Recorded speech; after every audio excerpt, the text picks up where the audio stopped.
దివ్యాంగులకి పింఛను 4,000 నుంచి 6,000 రూపాయలు చేస్తున్నాం. అది మా కమిట్మెంట్, అది మా గ్యారంటీ. నువ్వు మాయమాటలు చెప్పి మేమేదో పింఛన్లు తీయేస్తాం, వృద్ధులకంతా అన్యాయం చేస్తామని మాట్లాడుతున్నారు. మేము సూపర్ 6 పెట్టాం, ఎన్నికల మేనిఫెస్టో పెట్టాం. అందులో చాలా స్పష్టంగా 4,000 రూపాయల పింఛను ఏప్రిల్ నెల నుంచి ఇంటికే వచ్చి వాళ్ళకిచ్చే బాధ్యత మాదని మరొకసారి మీ అందరికీ హామీ ఇస్తున్నా. ఈ ముఖ్యమంత్రి శవ రాజకీయాలు చేస్తున్నాడు. మొన్ననే మీరు ఒకసారి చూశారు, పింఛన్లు ఇంటి దగ్గర ఇవ్వాల్సింది వాలంటీర్లు ఎలక్షన్ లో ఇన్వాల్వ్ కాకూడదని ఎన్నికల కమిషన్ ఆర్డర్ ఇస్తే కావాలని సచివాలయానికి పిలిపించి 33 మందిని చంపేసిన వ్యక్తి ఈ జగన్మోహన్ రెడ్డి అని చెప్పి కూడా నేను మీకు తెలియజేస్తున్నా.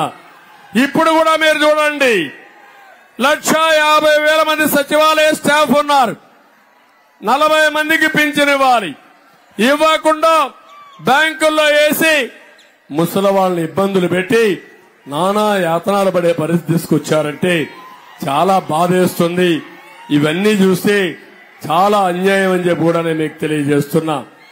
ఇది కాకుండా చంద్రన్న బీమా పేరు కింద మేము ఎన్నికల మేనిఫెస్టోలో తీసుకొస్తున్నాం.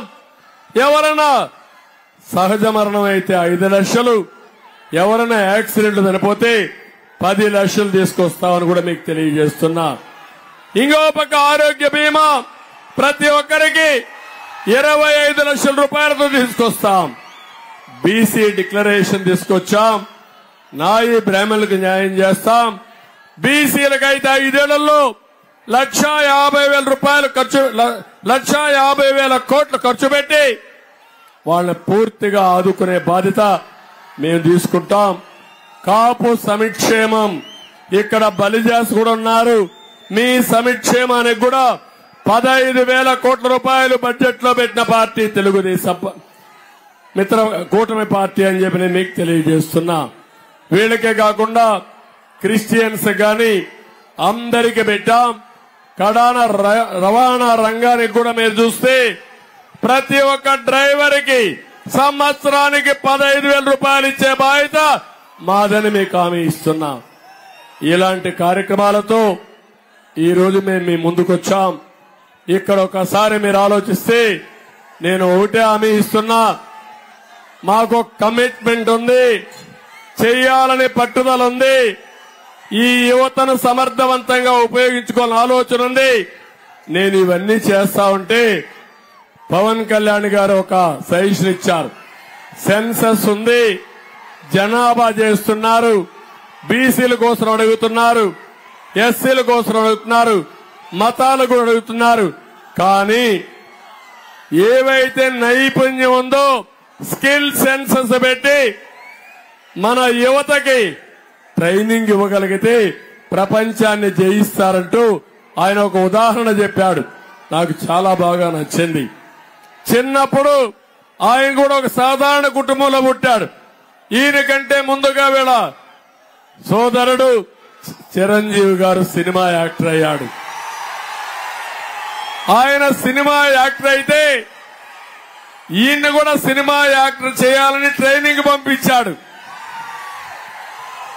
ఆ రోజు చిరంజీవి గారు ట్రైనింగ్ పంపించకపోతే పవన్ కళ్యాణ్ మామూలుగా ఉండేవాడు. ఒక చిన్న జీవితంలో మలుపు, ఆ మలుపు ఆ రోజు ఒక ట్రైనింగ్ ఇవ్వడం ఒక మలుపు. అక్కడి నుంచి నిలదొక్కున్నాడు, నిలబడ్డాడు, పవర్ స్టార్ గా ఎలిగాడు.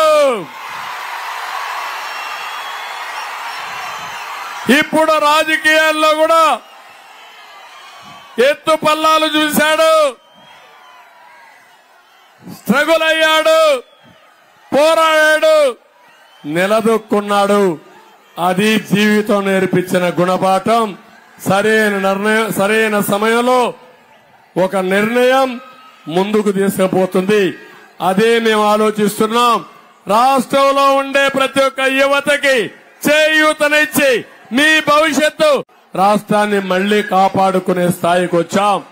అందుకే ముగ్గురిని కూడా మనస్ఫూర్తిగా అభినందిస్తూ మళ్ళా నెల్లూరు టౌన్ కి పూర్వ వైభవం వస్తుంది.